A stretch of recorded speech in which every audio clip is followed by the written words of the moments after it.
हमारे देश के अंदर लड़कियों और महिलाओं के साथ होने वाली हैवानियत की खबरें तो मानो अखबार के किसी छोटे कॉलम के अंदर सिमट भर गई हैं, जिस पर राहे बगाहे किसी की नजर पड़ गई तो ठीक है, वरना किसी को कुछ खास लेना देना है नहीं। और आप लोग भी शायद जब अखबारों के अंदर ऐसी कई खबरें पढ़ते होंगे तो आप लोगों को ये बहुत ही आम सी खबरें लगने लगती होंगी कि यहाँ इस महिला के साथ ये घटना घटी, यहाँ इस महिला के साथ ये गलत चीजें की गई। इस पर शायद आप लोग भी अब अपने देश की सरकार से सवाल पूछना भूल चुके हैं या शांत बैठने में ही अपनी भलाई समझते हैं, क्योंकि जिस तरीके से हमारे देश की सरकार के अंदर हमारे देश के प्रधानमंत्री बड़े बड़े मंचों से बेटी बचाने और बेटी पढ़ाने की बातें करते हैं और ये कहा जाता है कि इस देश की जो अभी सरकार वर्तमान सरकार है, इसके अंदर बेटियां जो है वो आधी रात के अंदर भी घूम सकती हैं, उन्हें कोई डर नहीं है, वो अच्छे से घूम सकती है। और अगर ऐसा पहले की सरकारों में होता तो ना जाने लड़कियों के साथ क्या कुछ हो सकता था। लेकिन अब मैं जो आपको खबर बताने वाली हूं ना, वो शायद आप लोगों को भी सोचने पर मजबूर कर देगी कि क्या ये स्थिति क्या आ गई है जब जो पीड़ित परिवार है वो न्याय मिलने तक का भी इंतजार नहीं करता, उससे पहले ही अपनी सांसों को बंद कर लेता है, थाम लेता है। दोस्तों, मैं आपको कानपुर की उस घटना से रूबरू कराना चाहती हूं जो ये सवाल पूछने पर मजबूर कर देगा उस बीजेपी सरकार से, जिस बीजेपी सरकार ने बंगाल के अंदर टीएमसी के नेता पर जब महिलाओं के साथ गलत हरकतें करने के आरोप लगे थे तो उस बीजेपी सरकार ने एड़ी चोटी का जोर लगा लिया था उस अपराधी को सजा दिलवाने के लिए। अदालत और बीजेपी सरकार की सक्रियता जो थी वो वाकई काबिले तारीफ थी, लेकिन जिस तरीके की सक्रियता बीजेपी पार्टी ने उस जगह पर दिखाई, उसी तरीके की सक्रियता बीजेपी पार्टी के नेता और हमारे प्रधानमंत्री नरेंद्र मोदी और उनकी पार्टी के जो भी तमाम नेता हैं अपराधियों को सजा दिलाने में अपने राज्य के अंदर वो सक्रियता क्यों नहीं दिखाते हैं। क्योंकि दोस्तों, कानपुर के अंदर जिस तरीके से ये घटना जो मैं आपको बताऊंगी वाकई आपको हिलाकर रख देगी कि किस तरीके से दो मासूम बच्चियां, दो नाबालिग बच्चियां, उनके साथ गलत हरकतें की जाती हैं, उनके साथ दुष्कर्म किया जाता है और अंत में जाकर समाज की उल्हानाओं से बचने के लिए वो खुद को फांसी लगा लेती हैं, खुद को मौत के हवाले कर देते हैं, क्योंकि अब समाज के अंदर तो हमारी कोई इज्जत नहीं रही, क्योंकि इस वजह से वो दोनों फांसी लगा लेती हैं। मैं आपको बताऊं कि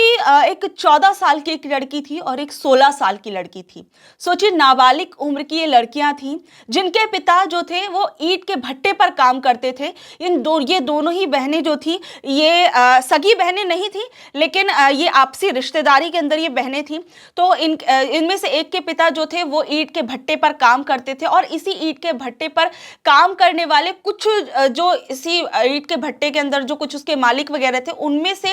3 लोगों ने इन महिलाओं के साथ हैवानियत की सारी हदों को पार कर दिया। इन 2 बच्चियों को पहले नहाते वक्त वीडियो बनाया गया, फिर उस वीडियो को लेकर इन बच्चियों को ब्लैकमेल किया गया और फिर उसके साथ ये भी बताया जा रहा है कि इन लड़कियों को ब्लैकमेल तो किया ही गया, साथ ही में इनको शराब पिलाकर इनके साथ दरिंदगी की गई और दरिंदगी इस कदर की गई कि इन बच्चियों ने अंत में खुद को मौत के गले लगा लिया। और इन लड़कियों को न्याय दिलाने की कड़ी में जब इनके पिता ने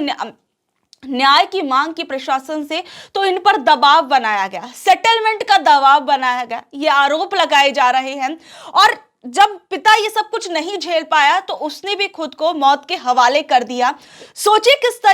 तरीके के समाज में हम जी रहे हैं, जहां न्याय का इंतजार करने से पहले ही व्यक्ति खुद को मौत के गले लगाना ज्यादा आसान समझता है, बशर्ते इसके कि वो न्याय का इंतजार करे, उन दोषियों को सजा दिलाए जिन्होंने गलत हरकतें की हैं। बशर्ते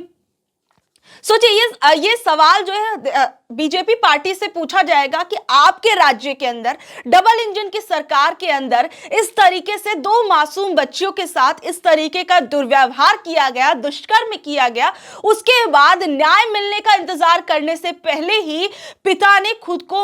को भी मौत के गले लगा लिया। वो 2 बच्चियां तो अपनी जिंदगी को अलविदा कह ही गई, साथ ही में पिता से भी ये इंतजार ना हो पाया कि वो अपनी बच्चियों को न्याय दिला सके, क्योंकि जिस तरीके की परिस्थितियां उनके आगे खड़ी कर दी गई, उस परिस्थिति में उसने खुद को मौत के गले लगाना ज्यादा मुनासिब समझा। वहीं ये कोई एक घटना नहीं है जो डबल इंजन की सरकार पर सवाल खड़े कर रही है। इससे पहले भी आपको याद होगा कि किस तरीके से आईआईटी बीएचयू के अंदर एक लड़की के साथ दुष्कर्म किया गया था, और साथ ही में ये दुष्कर्म करने वाले कोई और लोग नहीं थे। 3 लोग जो थे वो बीजेपी आईटी सेल से जुड़े हुए थे, और उन लोगों को भी अभी तक कोई सजा इस तरीके की दी नहीं गई है जिससे उस लड़की को इंसाफ मिल सके। सोचिए किस तरीके से मतलब ऐसे राज्य के अंदर जहां योगी बाबा जो हैं, जो कहा जाता है कि उनके न्याय का बुलडोजर चल जाता है हर जगह, जहां पर भी जो अपराधी है वो थर-थर कांपते हैं। अब अपराधी थर-थर क्यों नहीं कांप रहे हैं? क्यों जो आईआईटी बीएचयू के जो दोषी थे उनके घरों पर बुलडोजर क्यों नहीं चला? जो कानपुर के अंदर जिन 2 बच्चियों के साथ ये दुष्कर्म किया गया, उन दोषियों के घर पर बुलडोजर क्यों नहीं चला? कहां गया बुलडोजर? क्या बुलडोजर के नट बोल्ट इधर उधर हो गए हैं क्या? सवाल ये है, क्योंकि जिस तरीके से आपको याद होगा कि किस तरीके से कुलदीप सेंगर का भी आपको मामला याद होगा कि किस तरीके से उसमें उस लड़की के जिस लड़की के साथ दुर्व्यवहार किया गया था, दुष्कर्म किया गया था, उसके पिता को किस तरीके से अलग अलग चीजों के अंदर फंसाया गया, उनके कई रिश्तेदारों को किस तरीके से अलग अलग चीजों में फंसाया गया। सोचिए किस तरीके के समाज में रह रहे हैं कि न्याय मिलने के लिए इतना इंतजार करना पड़ता है। वहीं बीजेपी सरकार जब किसी दूसरे राज्य के अंदर ऐसी घटनाएं होती हैं तो विपक्षी लोगों से सवाल पूछती है, वहां की सरकार से सवाल पूछती है, लेकिन जब उनके खुद के घर में इस तरीके की आग लग जाती है तो उस आग को बुझाने का काम क्यों नहीं करती हैं? ये सवाल यहां पर बीजेपी पार्टी से पूछा जाएगा। कि और सबसे बड़ी चीज मैं ये भी कहूंगी, जिस तरीके से बीजेपी पार्टी से तो ये सवाल पूछा ही जाएगा, लेकिन उसके साथ साथ जो अन्य विपक्षी दल हैं उनको भी इन मुद्दों पर आवाज उठानी पड़ेगी उनको, क्योंकि वो विपक्ष में रहते हुए ये उनकी ड्यूटी है कि वो ऐसे मुद्दों को लगातार उठाएं, और जब तक पीड़ित लोगों को न्याय नहीं मिल जाता तब तक शांत ना बैठें, क्योंकि ये उनकी भी एक नैतिक जिम्मेदारी बनती है कि विपक्ष में रहते हुए उन्हें सरकार से सवाल पूछने के साथ साथ, और राजनीति तो देखिए वो करेंगे ही इस मुद्दे पर, हर चीज पर, लेकिन जो एक मानवता का धर्म होता है, एक वाकई इंसानियत का धर्म होता है, वो भी उन्हें निभाना चाहिए। देखिए इस पूरे के पूरे मुद्दे के अंदर जिस तरीके से बताया जा रहा है कि ईंट के भट्टे पर उनके पिता काम करते थे, और उसी ईंट के भट्टे में काम करने वाले, उसी ईंट के भट्टे के अंदर 3 लोग जो थे उन लोगों ने इन लड़कियों के साथ गलत हरकत की, और ईंट के भट्टे से कुछ दूरी पर ही इन लड़कियों ने अपना आत्मदाह कर लिया था, खुद को पेड़ से लटकाकर अपनी जान दे दी थी। और उसके बाद जब ये मामला काफी ज्यादा तूल पकड़ने लगा तो इस पर विपक्षी पार्टियों ने भी अपनी अपनी प्रतिक्रियाएं दी। इस बीच में जो राहुल गांधी हैं उन्होंने भी अपनी प्रतिक्रिया दी है एक्स अकाउंट पर, उस पर उन्होंने पोस्ट किया। उन्होंने क्या कुछ कहा है मैं आपको वो बता देती हूँ। यूपी में 2 बहनों ने अपने साथ हुए दुष्कर्म के बाद फांसी लगा ली। अब न्याय न मिलने और मुकदमा वापस लेने के दबाव पर उनके पिता को भी फांसी लगानी पड़ी। एमपी में एक महिला की इज्जत सरे बाजार तार तार हुई। जब गरीब पति ने न्याय की गुहार लगाई तो सुनवाई न होने से निराश होकर वो अपने दोनों बच्चों के साथ फांसी पर झूल गया। डबल इंजन सरकार में न्याय मांगना गुनाह है। मित्र मीडिया द्वारा बड़ी मेहनत से गढ़ी गई झूठी छवि की रक्षा के लिए पीड़ित ही नहीं बल्कि उनके परिवारों तक से दुश्मन जैसा व्यवहार बीजेपी शासित राज्यों में परंपरा बन चुका है। बीजेपी राज्य में हाथरस से लेकर उन्नाव और मंदसौर से लेकर पौड़ी तक महिलाओं के खिलाफ हुए अत्याचार के बाद उनके परिवारों को न्याय के लिए तरसाया गया है। इस भयंकर अन्याय के विरुद्ध आवाज उठाइए, वरना आज नहीं तो कल इस अत्याचार की आग आप तक भी पहुंचेगी।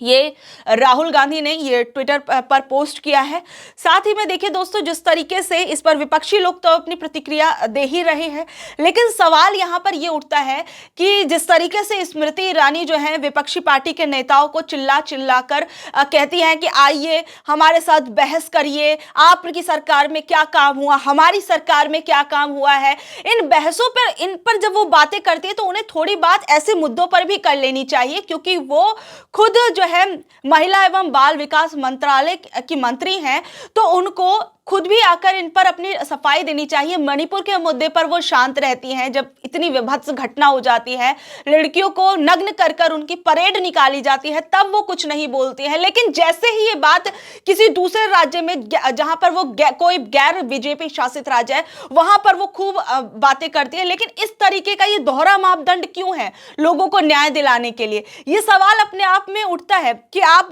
ये सब चीजें तो कर रही हैं, जो भी आपकी राजनीतिक चीजें, लेकिन ऐसे मुद्दों को आप नजरअंदाज कैसे कर सकती है? प्रधानमंत्री नरेंद्र मोदी जो है वो क्यों चुप्पी साध जाते हैं ऐसे मुद्दों पर? वो क्यों नहीं बोलते हैं? क्योंकि जिस तरीके से लाल किले की प्राचीर पर खड़े होकर वो जब बोलते हैं कि लड़कियों को बचाने की बात करते हैं, बेटियों की सुरक्षा की बात करते हैं, साथ में हम शांत होते होते हम देखते हैं कि जो बिल्किस के आरोपी है वो छूट जाते हैं।